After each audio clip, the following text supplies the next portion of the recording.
اسماعیلی فرقے کے 3 خطرناک عقیدے۔ ابھی آپ نے دیکھا بھی حال ہی میں ایک شخص کا انتقال ہوا، آغا خان اسماعیلی۔ یہ اسماعیلی فرقے کا امام تھا، 49واں امام تھا، اب 50واں امام آیا ہے۔ اسماعیلیوں کے ہاں یہ کہا جاتا ہے، اگر میں آپ کو ان کے عقیدے بتاؤں تو اگر آپ سچے مسلمان ہیں تو آپ کانوں کو ہاتھ لگائیں گے کہ اس قدر غلیظ یہ فتنہ تھا، اس قدر غلیظ یہ لوگ تھے۔ پوری دنیا میں تقریباً 1 کروڑ سے زیادہ یہ لوگ بستے ہیں۔ اگر آپ ان کے بارے میں سوچیں دیکھیں تو یہ بڑا غلیظ فرقہ تھا، یہ والا، یہ تشیع سے نکلا ہوا ایک فرقہ تھا۔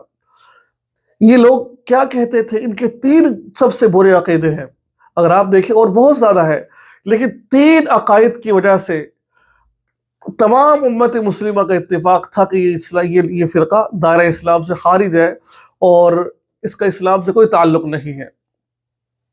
ٹھیک ہے، اب کیونکہ ان کے ہاں امام کا رجحان تھا، یہ کہتے ہیں کہ جو ہمارا امام ہے اس کی لڑی سیدھے رسول اللہ صلی اللہ علیہ وسلم سے ملتی ہے جا کر۔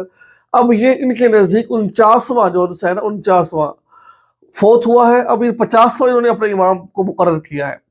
اب جو آغا خان، میں دور نہیں جاتا، آغا خان کی بات کرتا ہوں میں، جو آغا خان فوت ہوا ہے، ان کے نزدیک یہ ان کا خدا ہے۔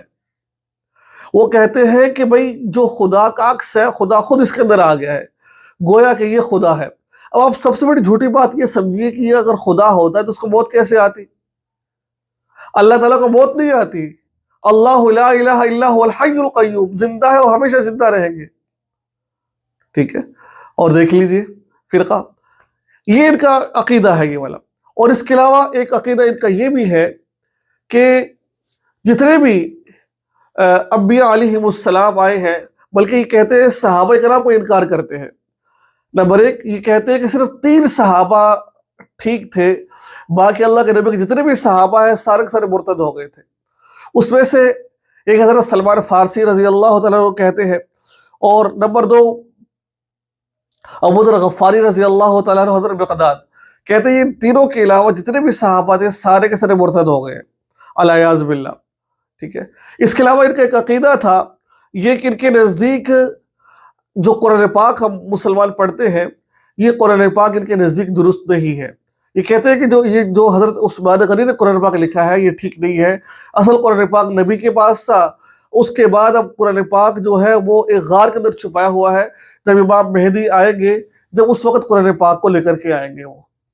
تو اب خود بتائیں کہ جو بندہ صحابہ کو نہیں مانتا، جو بندہ اپنے امام کو اللہ کے مترادف کہتا ہے کہ اللہ ہے یہ، جو قرآن پاک کا انکار کر رہا ہے، تو بتاؤ وہ مسلمان ہو سکتا ہے؟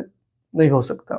اس وجہ سے کہا گیا ہے کہ اس دور کے اندر آپ کسی علماء کے ساتھ، اللہ کے نیک بندوں کے ساتھ رابطہ رکھیں، جس سے آپ کو فائدہ ہوگا، اس طرح کی فتنوں سے بچ جائیں گے۔ ورنہ ان کے فتنے بڑے خطرناک ہیں، پیسوں کا لالچ دیتے ہیں، پتہ نہیں کیا کیا کر رہے ہوتے ہیں۔